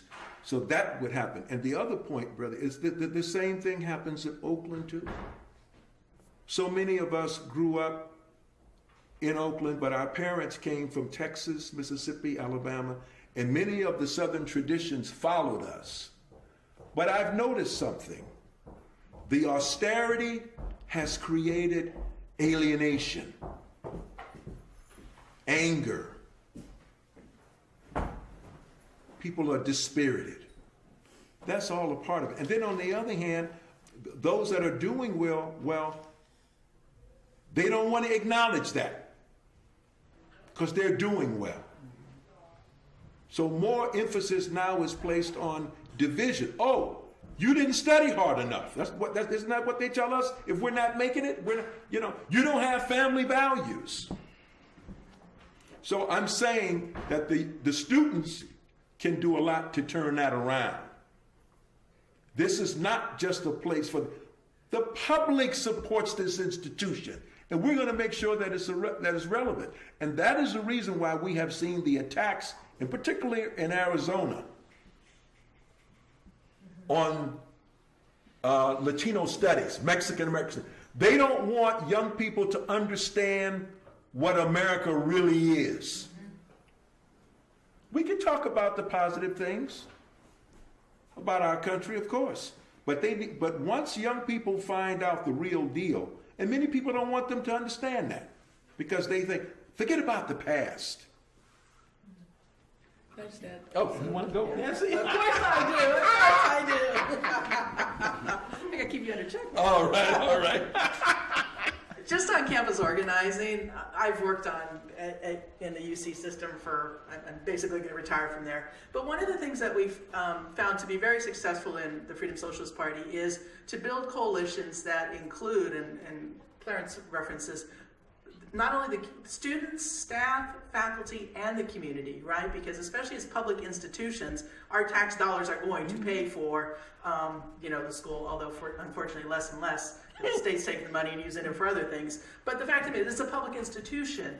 And the thing with staff in particular, as someone who is a staff person, we carry that institutional knowledge, right? And we also, have to work for the, damn place, and we understand that it's not a pretty place, and we are generally there for the students. So make alliances with staff people in your departments or the registrar's office or records or financial aid, because people really, they may, because we're also overworked and stuff, we may not seem like friendly people sometimes, but really, again, There's union, UC Santa Cruz is unionized. The Teamsters represent, my comrade here, Tony, is a Teamster, and she's a clerical at UC Berkeley. So it's unionized, So again, there's those union struggles going on. My union represents, service workers and food service workers. But anyway, so that's really important. I think the other thing too is, I'm not quite sure how you're using the term winnable. I think I would more emphasize if something is not just, right? We have this sort of immediate sense that that's not right, it's wrong, we want to do something about it. We're not always going to win something, but the winnable comes when you're realizing what do we need to do in order to win this particular campaign, which I think is probably your point. And I think that's really important because building those united fronts, building those coalitions, again, when we think about what do the capitalists have, what do the bosses have, they have us divided based on race, class, sexuality, immigrant status. If they start seeing, like Clarence was making reference to, young white men participating in the Black Lives Movement, and they kind of get a little freaked out. It's like, why are they interested in that, right? Because they want to put us in our little pigeonholes and keep us divided, right? So the more that we're able to reach out and listen and incorporate different struggles. It's really the same struggle because we have the same enemy. That's the bottom line. It's like, it's not that complicated. Capitalism sucks big time. It's screwing us over. We can be happier people if we unite against the system that is set up for that. And then the other point that the young man from Chicago, right? I'm also a Trotskyist. So the idea of, we have actually a book out that I think we have here. It's called Revolutionary Integration, a Marxist analysis of African American liberation, which talks about, it's not saying like I as an Asian American person should not even sit on this panel because I'm Asian American, I must have nothing possible to say. No, it's like I come with a perspective that is different, but still in solidarity, because I know somewhere down the line I'm affected by this as well. But it's also recognizing the historical progression of African Americans in this country in terms of the, horrible conditions and the outright violence and murder, that have been perpetuated against them for time immemorial.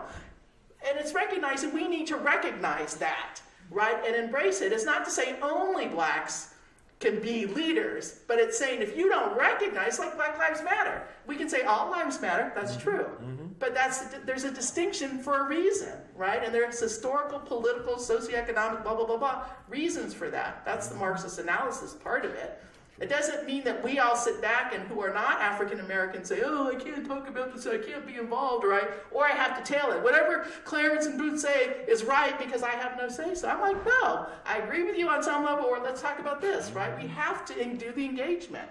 Because otherwise, then we're actually just being racist to say, well, blacks, they know everything. But it's like, no, that's not. And the left has a history of that. Some of the left, I'm not going to say all, because I think it's important that we distinguish that there are different wings of the left movement. There have been races where it's like tail end. Some of the Trotskyist movement have tail ended. The Black nationalist movement, because in times where it was, there wasn't big civil rights movements going on, that they're like, okay, whatever you say is right. And it's like, no. It's like we have brains for a reason, right? And it's also a disservice to the movement as a whole just to say, just because you're black, you must be right. Just because I'm a woman, I must be right. I was like, please don't put me in that position, right? Because it's not about being right. It's about let's collectively come up with, an understanding of what we're fighting and how we're going to do it together. Because then we're just putting people up on pedestals, and they're going to fall. They're going to fall hard, and we don't have a movement, and they'll be able to destroy us, as we have seen. So everybody needs to be a leader. Everybody needs to step up, and we all need to work with each other. It's kind of a simple formula on some level, but on the other hand, we're going against everything the capitalists want us to believe. They've got this bazillion-dollar industry that tells us we're supposed to look, act, eat this all a certain way. Every time you step out of that box is a radical act. And the more you do it, the more we get other people around to do it too. And it's not always, it's actually, we can all say this, right? I mean, most of the time it's not a big mass movement. Most of the time it's the hard work, it's the one-on-ones, it's the, talking to people, it's the people who you sort of gave up on a little bit, but all of a sudden something happened in their lives. One of the reasons why I work in public education is because it's very integrated, because it's public employment, because of affirmative action. So I have a lot of opportunities to talk to a lot of different kinds of people because my workplace is integrated, and thank goodness for that. But again, because we no longer really have real affirmative action, it's, but that's why they don't like affirmative action, because it brings us together as opposed to on a class basis, right? So.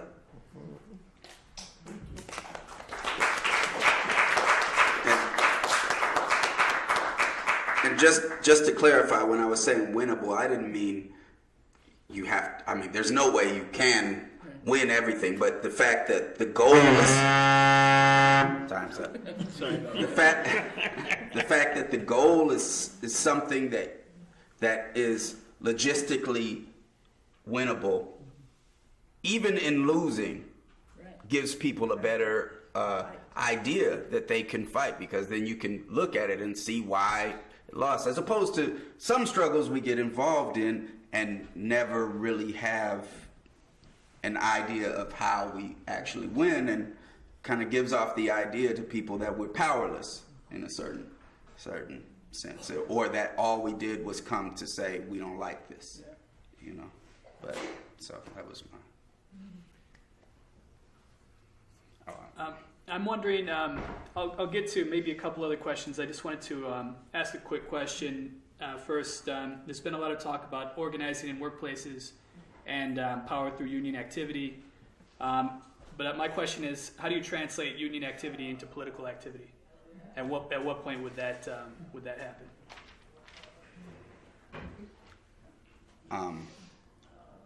Again, I'm up here, so that's why I'm able to say what my opinion is. And obviously these two have more experience, much more experience, and all I'm doing is putting out my ideas of what I think. But I think that it takes a larger movement outside of that, outside of those labor struggles, for that labor movement to attach itself to, in order to make it something political. I mean, we see things like how and I'm using that in a really strange way, because obviously even people coming together to fight for higher wages is a very political act in the first place, and it doesn't really happen that much. So it's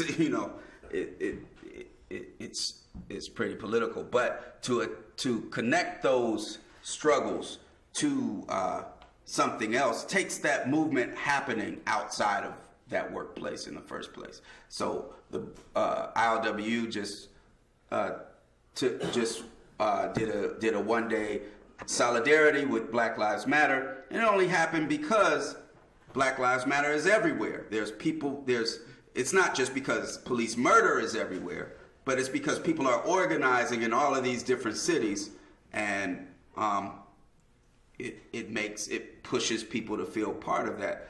I was just telling you about this documentary I saw called Breaking the Foundations, which is about the Building Labor Federation in Sydney in the 60s and 70s.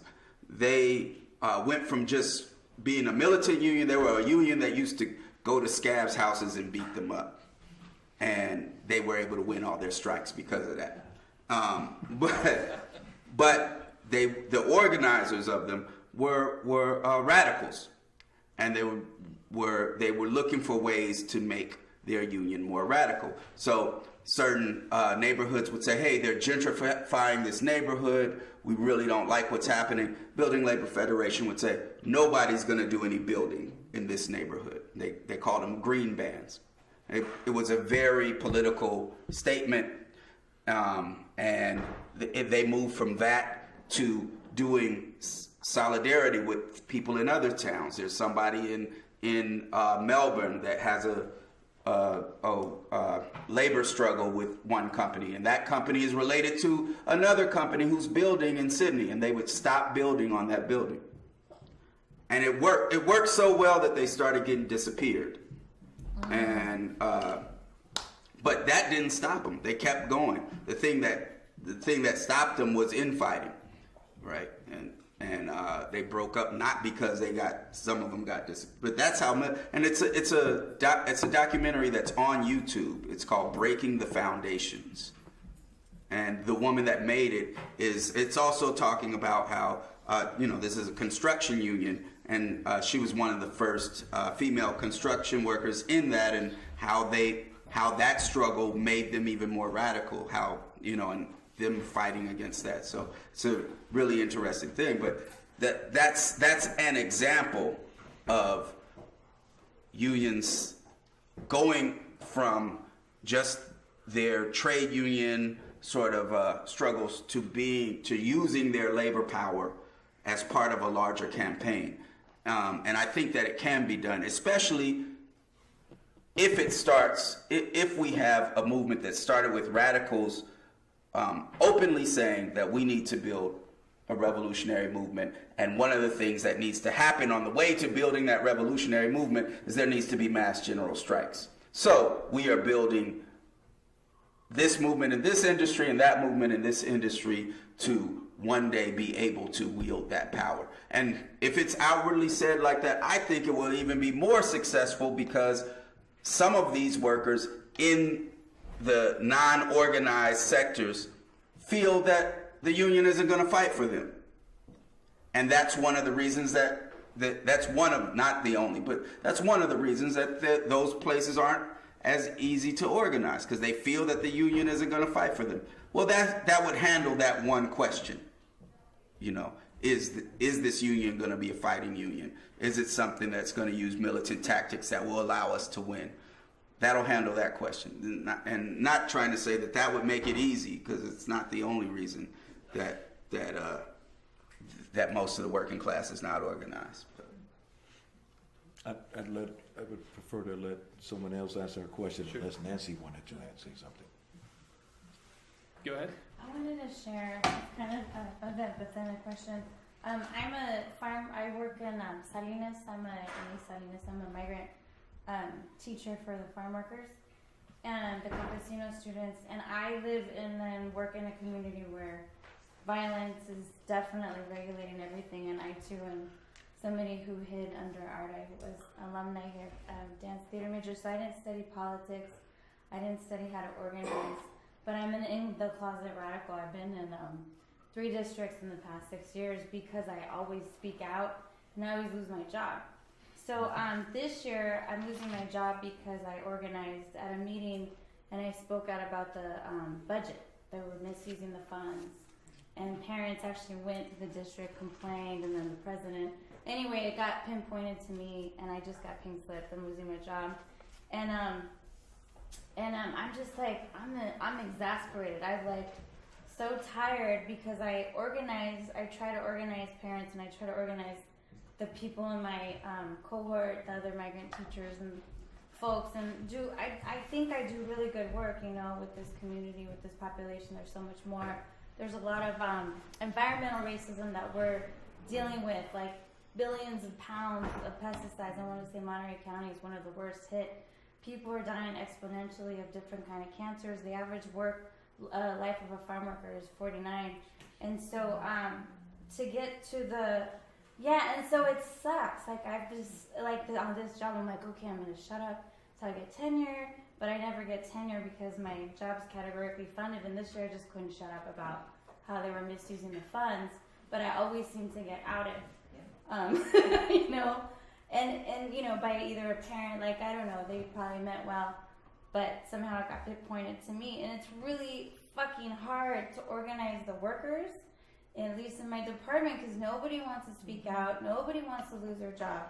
Nobody wants to stick their neck out. Neither do I. I don't want to have to relocate again. And I am from the Bay Area. I grew up in East Oakland, and I grew up in San Jose, and I took this job because I wanted to do this revolutionary work. And so how do we teach each other to fight, and how do we build solidarity, and how do we not burn out from the battle fatigue syndrome? Like today there's a vigil. His name's Carlos Mejia. He's one of the many Latino men killed by the Salinas Police Department during the day, down the street from where I work. Boss was like, why are you late to the staff meeting? I'm like, oh, somebody just got shot. And it's an everyday kind of we just have so much violence that we actually have a higher per capita murder rate than Oakland. Last time I checked. I hope that's going down. I don't want there to be a higher per capita rate in Oakland either, but just like how do we begin? And and you've got the superintendent like speaking out against supporting the police. So for any of the workers that go to those protests, there's something to be lost. The last time I went to protest, I begged KSBW not to show anything that I said or did. And so I guess my questions are, how do we teach each other to fight? How do we do this work when you are in this community trying to do the social justice work, but you don't necessarily have allies, and the unions are in bed with the superintendent, and it's not a political act. It's like, I feel like I work for the mafia. It's like a bunch of piques, and that's how it is. It's nuestra familia, and the Salvador, like it's yeah. That's a tough one because it's great and it's so important that you have passion and you care and you're acting, carrying out what you believe.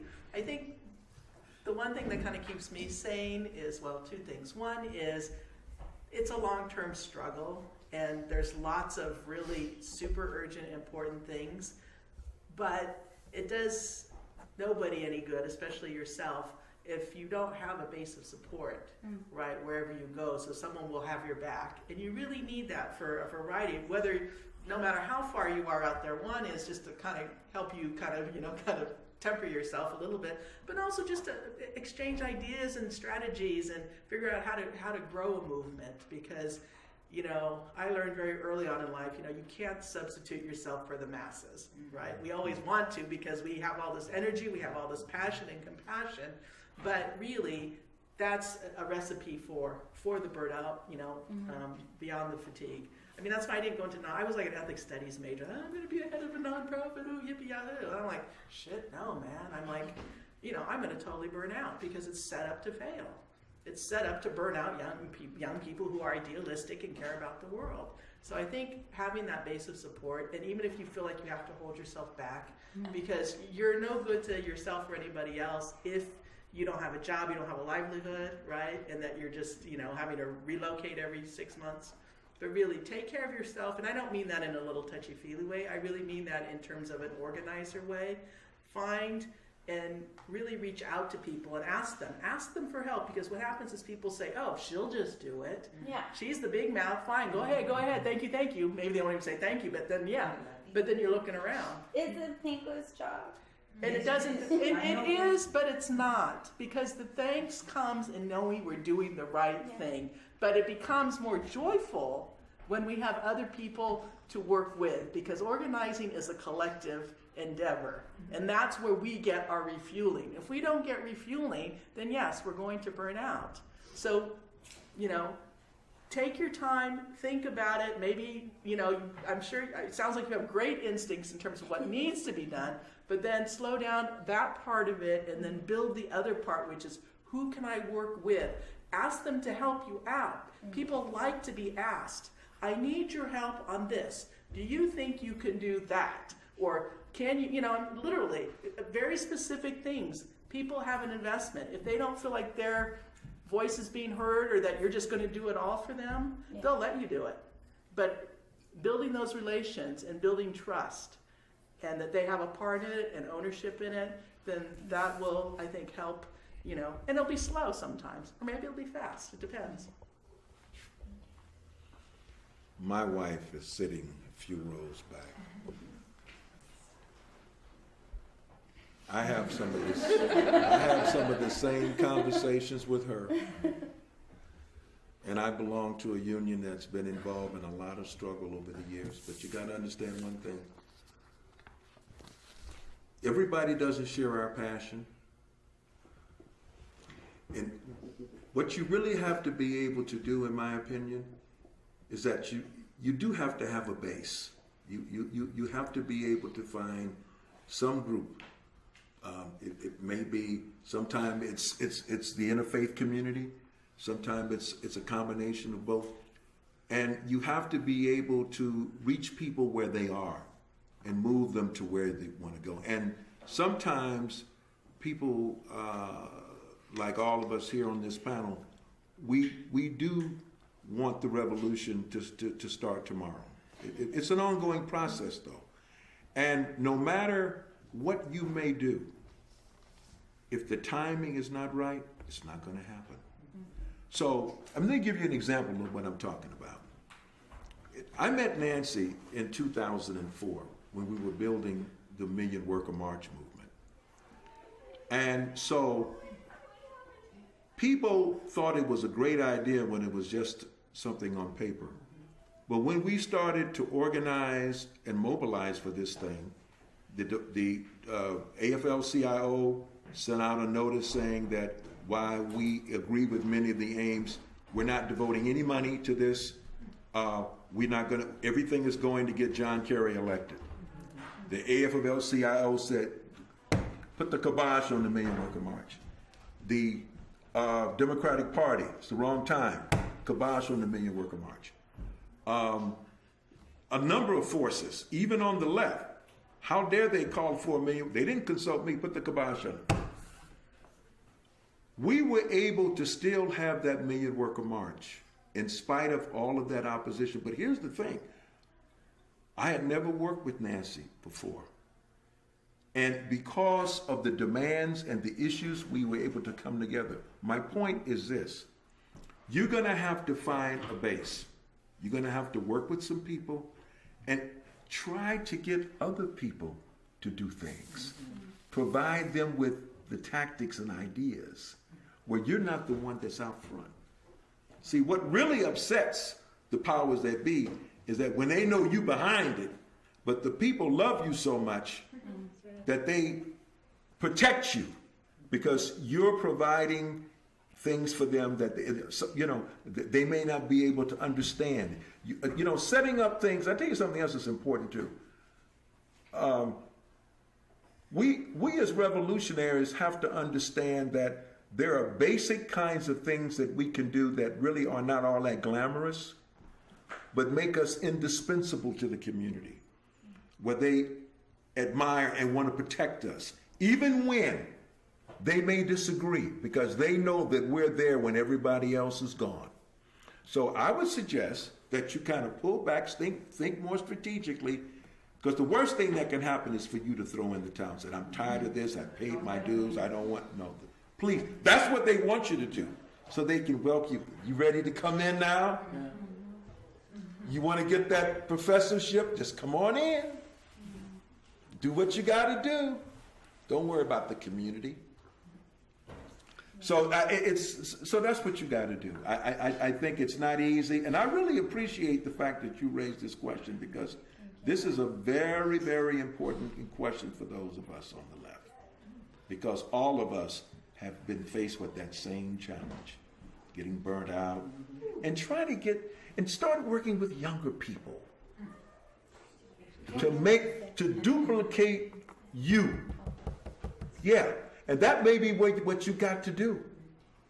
That's just one idea. But I think that, we're open. You can communicate with us beyond this meeting tonight. But just beyond the theoretical, they've given you a pink slip and you're fired. My job, in a month.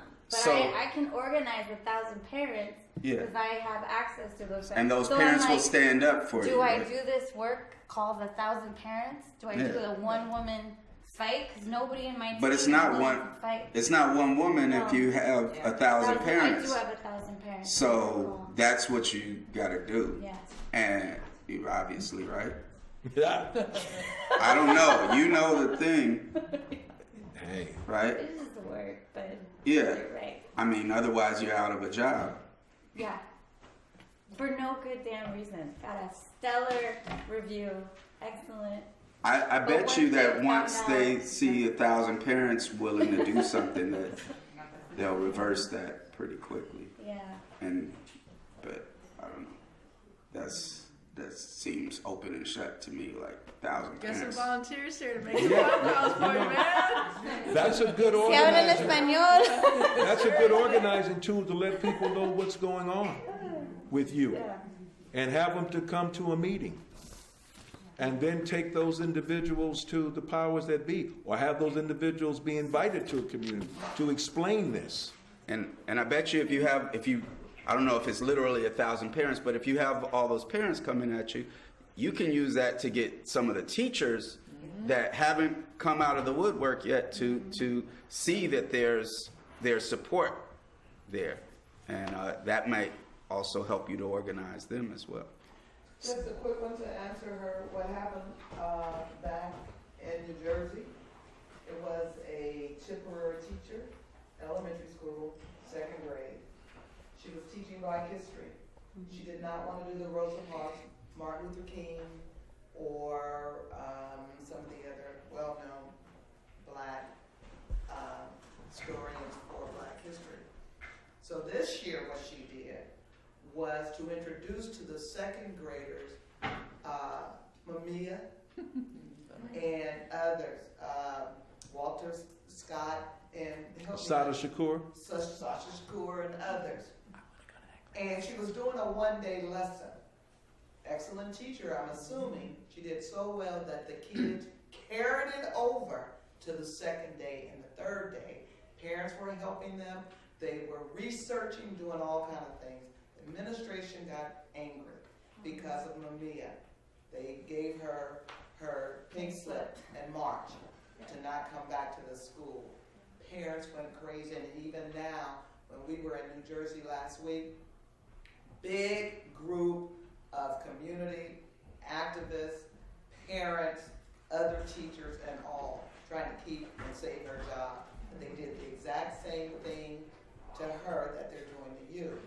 What she did was she picked somebody there and somebody there. She got somebody from the church or somebody else. A parent heard about it. So what happened is that you have 5 people, and if 5 people each get 5, and if those 25 get 5 more, before you know it, you have enough people to storm the school board meeting. And that's what she's doing right now. So I don't have her name. That's too bad. We may have to hook up or whatever, and I can give you her name, and maybe through, I'm not a Facebook person, but maybe through Facebook or something, the struggle is exactly the same. She did it based on teaching a Black history lesson on activists that the district did not want her to share their plight. They wanted the Martin Luther King. Where did she get fired? I'm trying to... Because in many school districts, when you are a first or second year, you're a temporary teacher, they can fire you without cause. Yeah. So in her case, they were just saying, we don't need you anymore, without saying that we don't want you to bring in these radical issues. It's safe to teach kids about those activists or those Black history names, Rosa Parks and others that we want you to. Yeah. But when you start getting kids involved and they start asking questions, they're learning and questioning, why is somebody, in jail for murder, and now he's sick, so you couldn't put him through the gas chamber, so now you're gonna assassinate him through lack of medical care. Well, they're in New Jersey, close to Philadelphia, and he's in the news, and these little kids, Mommy, what is this? Why are they doing this to him? Why won't they let him go to the hospital? And brought that conversation back to the school in elementary school. And they said, we can't have no teacher in here like that. She's going outside of the lesson plan. The lesson plan. To approve. Yeah, this is the people's lesson plan. She's introducing. And so you usually mention them, but I don't recognize. You can certainly discuss it a bit further afterwards, but we are actually running a bit late. Did you all want to field maybe one more question and wrap up, or? Yeah, he has one. Okay. Yeah, thank you. Thanks for being here. I learned a lot, and you brought home a lot of important lessons. In the course of the last 2 years, there's been pretty intense struggle in Santa Cruz, labor struggle, but also students fighting against the tuition hikes, the big campus shutdowns, building occupations here. There was a big highway shutdown that happened in early March, and those students are still suspended from the universities, still potentially facing jail time. And I tried to draw some of the connections that y'all are talking about, specifically between Black Lives Matter movement, state violence, and also draw the connection between that and tuition hikes, because there have been, shifts and pivots in state funding and priorities that have gone away from schools, have gone towards incarceration. And in the course of drawing that fight, drawing those connections, some people thought we were trivializing the issue of state violence by talking about it in the same breath we talk about tuition hikes. It's that how can you bring those two issues together? You're not taking one issue seriously enough. So how can we draw these connections without people worrying that we're trivializing struggles by uniting them or linking them together? How can we address issues in their specificity? At the same time, we try to build this united class politics that we were talking about in the course of the panel. Well, again, I don't know how it was brought up, but it's pretty clear that when they're taking money away from education, that the whole time that they're doing that, they're raising up the budget for war and for and for police. It's happening on the state level and on the federal level. That's not trivializing the issue. I think that that maybe the conversation needs to be had. That these are that you can't talk about these things in isolated ways. There's a certain viewpoint that says you should talk about these in isolated ways, and that's not necessarily a viewpoint that's one to creating a movement to change the system, right? And so that what you're engaging in is the exact conversation that you wanted to have in the first place. So, but again, I don't know how it was brought up, and maybe folks do feel like it was trivializing it, but I think it's a good conversation to see how all of these things are linked. But I don't know if there's any specific way to do it with it. It doesn't sound like it's trivializing it to say these things are all connected. Right.